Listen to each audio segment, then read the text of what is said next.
तो अति लघु उत्तरीय प्रश्न क्रमांक पहला क्या है, देखिए 3 खनिज अम्लों के सूत्र हमें लिखना है। तो खनिज अम्ल किसे कहा जाता है उसको पहले हम लोग समझ लेते हैं। खनिज अम्ल की परिभाषा हम ऐसे कर सकते हैं, किसी एक या एक से अधिक अकार्बनिक यौगिक से जो अम्ल बनता है उसे खनिज अम्ल या अकार्बनिक अम्ल कहा जाता है। तो हमें 3 खनिज अम्ल यानी अकार्बनिक अम्ल की सूत्र लिखना है। तो ऐसे लिखेंगे हम। खनिज अम्ल पहला है देखिए नाइट्रिक अम्ल HNO3, दूसरा है H2SO4 यानी सल्फ्यूरिक अम्ल, अम्लों का राजा कहा जाता है, उसे बैटरी अम्ल भी कहा जाता है। तीसरा है HCl यानी हाइड्रोक्लोरिक एसिड, हाइड्रोक्लोरिक अम्ल। ठीक है, तो ये हो गया। इसे क्या क्या कहा जाता है, खनिज अम्ल यानी अकार्बनिक अम्ल इसे कहा। दूसरा देखिए क्या है, एक कार्बनिक अम्ल का हमें सूत्र लिखना है। तो कार्बनिक अम्ल किसे कहा जाता है, तो कार्बनिक यौगिक से बने अम्ल यानी ऑर्गेनिक एसिड जो है वो कार्बनिक यौगिक से बने जो अम्लीय गुण प्रदर्शित करते हैं, इसे कार्बोलिक्सिक अम्ल भी कहा जाता है। ठीक है, इसमें सल्फोनिक अम्ल आ गया, एल्कोहल आ गया और इसमें एसिटिक अम्ल भी आ जाता है। तो एक का हमें सूत्र लिखना है। तो कार्बनिक अम्ल का सूत्र हो जाएगा CH3COOH यानी एसिटिक अम्ल। ठीक है, ये कार्बनिक। क्रमांक तीसरा देखिए क्या है, सिरका में कौन सा अम्ल पाया जाता है वो हमें बताना है। तो सिरके में भी यही अम्ल पाया जाता है, एसिटिक अम्ल। आइए उसको देख लेते हैं। तो यहाँ पे देखिए ये रहा सिरका, यहाँ पे पाया जाता है एसिटिक। अगला प्रश्न हम लोग देखते हैं चौथा, बैटरी अम्ल क्या है। तो बैटरी में उपयोग होने वाला अम्ल बैटरी अम्ल कहलाता है। बैटरी अम्ल में सल्फ्यूरिक अम्ल अम्लों का राजा इसे कहा जाता है। तो सल्फ्यूरिक अम्ल को बैटरी अम्ल कहा जाता है। देखिए उस अभिक्रिया का नाम हमें बताना है जिसमें अम्ल किसी भस्म के साथ अभिक्रिया करके क्या बनाता है, लवण और जल बनाता है। तो ये कौन सी अभिक्रिया कहलाती है, ये कहलाती है उदासीनीकरण अभिक्रिया। आइए इसको देखते हैं। तो यहाँ पे देखिए उदासीनीकरण अभिक्रिया अम्ल भस्म के साथ अभिक्रिया के फलस्वरूप लवण, ठीक है, और जल बनाता है। तो ये उदासीनीकरण अभिक्रिया हो गई। ये सोडियम हाइड्रोक्साइड NaOH है, ये क्या है, ये भस्म है। और हाइड्रोक्लोरिक एसिड है, अम्ल है, अभिक्रिया करके क्या बनाता है, नमक यानी लवण हो गया NaCl, और ये जल हो गया। इसके बाद हम लोग समझते हैं प्रश्न क्रमांक 6, काफ़ी महत्वपूर्ण सवाल है।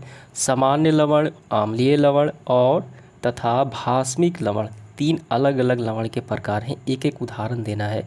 तो पहले हम ये समझेंगे कि ये सामान्य लवण, अम्लीय लवण और भास्मिक लवण होते क्या है। अब उसके बाद हम एग्जाम्पल दे देंगे आसानी से।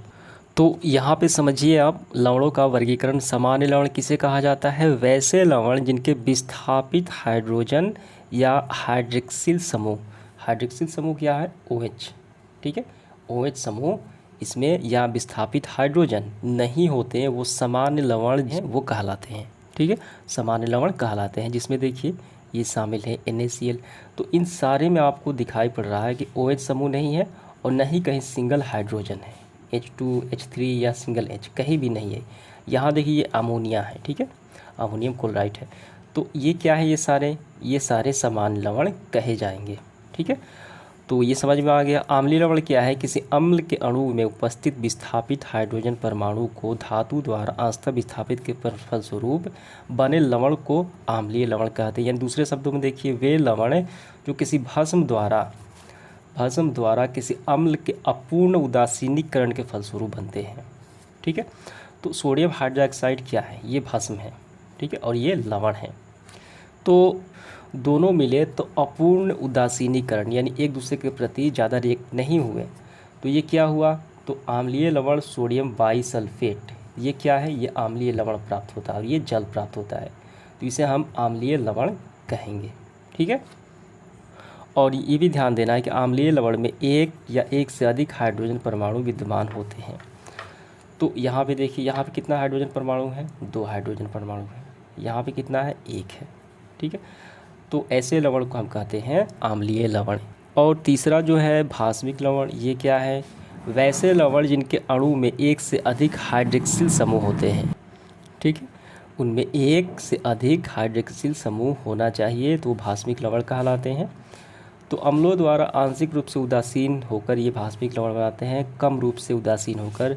तो यहाँ पे देखिए ये लेड हाइड्रोक्साइड, यहाँ पे क्या है, OH हाइड्रोक्सिल समूह देखिए कितना है, 2 है, कितना है, 2 है, यानी 2 बार है। तो ये क्या होगा, यहाँ पे देखिए 1 बार है, तो हाइड्रोक्सिल समूह शामिल है, ये भास्मिक लवण हो गया। बस यही आपको पहचानना है, OH है तो भास्मिक लवण हो गया, और H हो गया, कहीं H दिखाई दे, H2 दिखाई दे तो अम्लीय लवण हो गया, और H नहीं है तो वो कौन सा, वो सामान्य लवण हो गया। यही तो आपको पहचानना है और हमें एग्जाम्पल भी देना है। तो एग्जाम्पल में आपको क्या लिखना है, आपको लिखना है सामान्य लवण, और इनमें से आपको जो अच्छा लगे, जो आपको सुविधा हो लिखने में आप लिख सकते हैं। आप लिख लीजिए ये सोडियम क्लोराइड, ठीक है, पोटेशियम क्लोराइड, तो ये 2 लिख लीजिए। अब अम्लीय लवण में आप ये लिख सकते हैं, कौन सा, अम्लीय लवण में, अम्लीय लवण देखिए यहाँ पे सोडियम बाइसल्फेट, एक एग्जाम्पल हो गया। अब भास्मिक लवण में आप ये लिख लीजिए, भास्मिक लेड नाइट्रेट। प्रश्न क्रमांक 7वां देखेंगे, कार्बन डाइऑक्साइड का जलीय विलयन अम्लीय होता है या भास्मिक। तो काफ़ी सिंपल सा सवाल है। तो किसी भी अधातु का ऑक्साइड के साथ जो संयोग होता है वो हमेशा क्या होता है, ये अम्लीय ही होता है। हालांकि कार्बन डाइऑक्साइड अम्लीय नहीं प्रदर्शित करता, लेकिन इसका जलीय विलयन जो है अधातु के, कार्बन क्या है, ये अधातु है, तो इसका ऑक्साइड हमेशा क्या होता है, अम्लीय ही होता है। इसका आंसर आपको ऐसे लिखना है काफ़ी अच्छे से, कार्बन डाइऑक्साइड का जलीय विलयन अम्लीय होता है क्योंकि H2 के साथ आयनों देने के लिए पानी के साथ एक संतुलन स्थापित होता है। और ये भी बात आप लिख सकते हैं, अधातु का ऑक्साइड ये जो प्रकृति तौर पे सामान्यतः अम्लीय ही। अगला प्रश्न हम देखेंगे 8वां, सोडियम कार्बोनेट की क्रिया हाइड्रोक्लोरिक अम्ल से कराने पर कौन सी गैस निकलती है। तो यहाँ पे देखिए सोडियम कार्बोनेट की क्रिया हाइड्रोक्लोरिक एसिड गैस से, हाइड्रोक्लोरिक एसिड से कराने पर, अम्ल से कराने पर, तो ये बनता है NaCl, नमक बनता है, कार्बन डाइऑक्साइड और जल। तो कौन सी गैस निकलती है, ऊपर तीर का निशान होना चाहिए, ये कार्बन डाइऑक्साइड गैस निकलती है। ये पूरा आप लिख लीजिए। इसके बाद हम 9 नंबर देखेंगे। यहाँ पे देखिए NH4Cl के जलीय विलयन का लिटमस पत्र पर क्या प्रभाव पड़ता है। तो NH4Cl यानी अमोनियम क्लोराइड, तो ऐसे लिखना है NH4Cl यानी अमोनियम क्लोराइड का जलीय विलयन लिटमस पत्र जो नीला होता है उसको लाल कर देता है। जिसका मतलब ये क्या है, ये अम्लीय गुण प्रदर्शित करता है। इसके बाद हम देखेंगे 10वां, गृह निर्मित घर पे बनाया हुआ किन्हीं 2 सूचक का नाम बताएं। सूचक मतलब ऐसा कोई यंत्र जिससे हम अम्ल और क्षार भस्म की पहचान कर सके। घर पे बनाया हुआ, तो ये कौन सा होगा, तो बड़ी आसानी से हम लिखेंगे लाल पत्ता गोभी और हल्दी। लिटमस पत्र भी आप इसमें शामिल कर सकते हैं।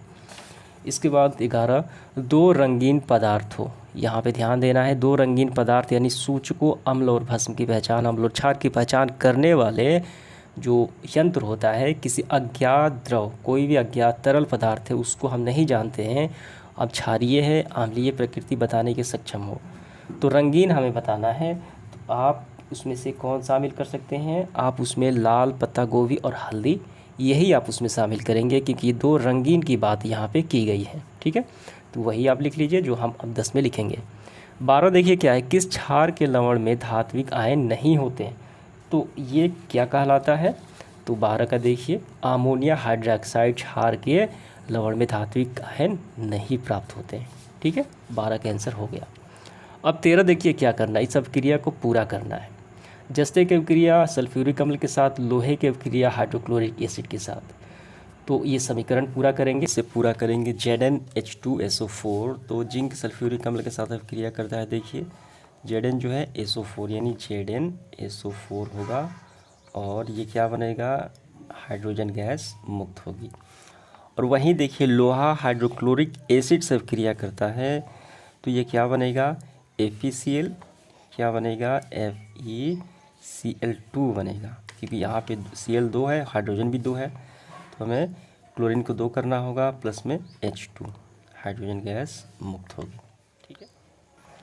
इसके बाद 14 नंबर देखिए क्या है, यदि विलयन का pH मान कितना है, 3 है, तो विलयन की प्रकृति क्या है, तो pH मान 3 है, इसका मतलब विलयन अम्लीय है। 7 से कम अम्लीय है, 7 से ज़्यादा क्या है, वो क्षारीय है। तो विलयन अम्लीय है, आपको लिखना है। इसके बाद 15 देखिए, pH मान 6 तथा pH मान 2 वाले विलयन में अधिक अम्लीय कौन सा है, तो दोनों तो अम्लीय हैं, लेकिन ज़्यादा प्रबल अम्लीय कौन सा है, 2 है। जिसका ज़्यादा कम होगा तो वो प्रबल अम्लीय होगा, ठीक है। और ये दुर्बल अम्लीय है, दोनों अम्लीय ही हैं।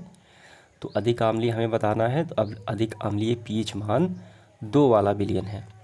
16 नंबर देखिए, क्या pH मान 8 वाले विलयन जल से अधिक भास्मिक होंगे, ये जी बिल्कुल होंगे।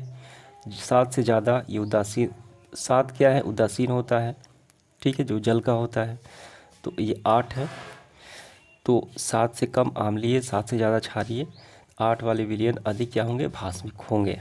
17 नंबर देखिए क्या है, निम्नलिखित में आम्लीय लवण, भास्मिक लवण और उदासीन लवण हमें चुनना है। तो काफ़ी आसान है इसे चुनना। तो यहाँ पे देखिए NaCl क्या है, NaCl में कोई भी हाइड्रोजन विस्थापित नहीं है, नहीं हाइड्रोक्सिल समूह है, तो ये उदासीन हो गया यानी सामान्य लवण हो गया। इसमें हाइड्रोजन विस्थापित है, इसका मतलब ये आम्लीय लवण हो गया। इसमें हाइड्रोक्सिल समूह यानी OH है, इसका मतलब ये भास्मिक लवण हो गया। ठीक है, समझ में आ गया आपको। इसके बाद देखिए आगे प्रश्न हम देखेंगे, 18 देखेंगे, निम्नलिखित अभिक्रिया को हमें पूरा करना है। यहाँ पे Zn जो है सोडियम हाइड्रोक्साइड से अभिक्रिया इसको पूरा करते हैं। तो हमें ऐसे पूरा करना है, देखिए पहले वाले में क्या है, Na2ZnO2 यानी सोडियम जिंकेट प्लस में हाइड्रोजन गैस मुक्त होती है। यहाँ पे क्या है, कॉपर हाइड्रोक्साइड, और ये क्या हुआ Na2SO4 यानी सोडियम सल्फेट। तो यही आपको बैलेंस कर लेना है, दोनों तरफ ये बैलेंस भी है। इसके बाद देखिए प्रश्न क्रमांक 19 क्या है, जस्ता जो है तनु हाइड्रोक्लोरिक अम्ल से अभिक्रिया में अम्ल जो है कौन सा तत्व धातु से विस्थापित होता है अम्ल का, वो बताना है। तो यहाँ पे जस्ता तनु हाइड्रोक्लोरिक अम्ल के साथ अभिक्रिया करता है। तो ये देखिए ये Zn जो किया Zn जो है हाइड्रोजन को विस्थापित कर दिया, यानी हाइड्रोजन के स्थान पे आ गया ZnCl और हाइड्रोजन विस्थापित हो गया। तो किसके द्वारा, तो ये Zn यानी जस्ते के द्वारा। तो ये अम्ल का कौन विस्थापित हो गया, हाइड्रोजन। यहाँ अम्ल का हाइड्रोजन धातु Zn से विस्थापित होता है, ये बात आपको लिखनी है। 20 नंबर देखिए क्या प्रश्न है, एक सूचक का नाम बताना है जो विलयनों में विभिन्न हाइड्रोजन आयन H+ आयनों के सक्षम होते हैं। तो वो सूचक कहलाता है फिनोल्फ्थेलिन। ठीक है, यही आपको लिखना है। इसके बाद देखिए 21 नंबर, फिनोल्फ्थेलिन का गुण बताना है। यहाँ पे प्रयोगशाला में निर्मित एक गैस जल में घुलनशील है, इसके जलीय विलयन फिनोल्फ्थेलिन सूचक का एक गुण डालने से विलयन का रंग गुलाबी हो जाता है। तो विलयन किस प्रकृति का है ये बताना है। तो यहाँ पे ध्यान देना है, फिनोल्फ्थेलिन सूचक डालने से विलयन का रंग गुलाबी हो जाता है। तो फिनोल्फ्थेलिन जो रंगहीन होगा तो अम्लीय होगा, और फिनोल्फ्थेलिन डालने पे गुलाबी होगा तो ये क्या होगा, तो वो विलयन क्षारीय होगा। आपको लिखना है विलयन क्षारीय प्रदर्शित करता है। 22 नंबर देखिए, रवाकरण जल की अवस्था में वाशिंग सोडा यानी धोने वाला सोडा, सोडियम कार्बोनेट एवं तुतिया का रासायनिक सूत्र बताएं। रवाकरण जल देखिए क्या है, किसी पदार्थ, रवाकरण जो रसायन विज्ञान में किसी पदार्थ में जो अशुद्धियाँ होती हैं उनको निकालने के बाद जो जल बचता है कार्बनिक पदार्थ को, जैसे समुद्र से जो पानी होता है उसको वाष्पित करके नमक तैयार किया जाता है। ठीक है, तो ये रवाकरण प्रक्रिया ही है। तो रवाकरण अवस्था में वाशिंग जो जल बचता है, तो वाशिंग सोडा, धोने वाला सोडा एवं तुतिया का रासायनिक सूत्र हमें बताना है। तो बड़ा ही सिंपल है, वाशिंग सोडा का होगा Na2CO3, यहाँ पे आपको लिखना है .10H2, ये रवाकरण जल में हो गया। तुतिया का CuSO4.5H2, ये रवाकरण जल की अवस्था में हो गया। ठीक है, ये दोनों आपको लिखना है। इसके बाद 23 नंबर, क्या होता है जब तनु सल्फ्यूरिक अम्ल को ठोस सोडियम कार्बोनेट में मिलाते हैं।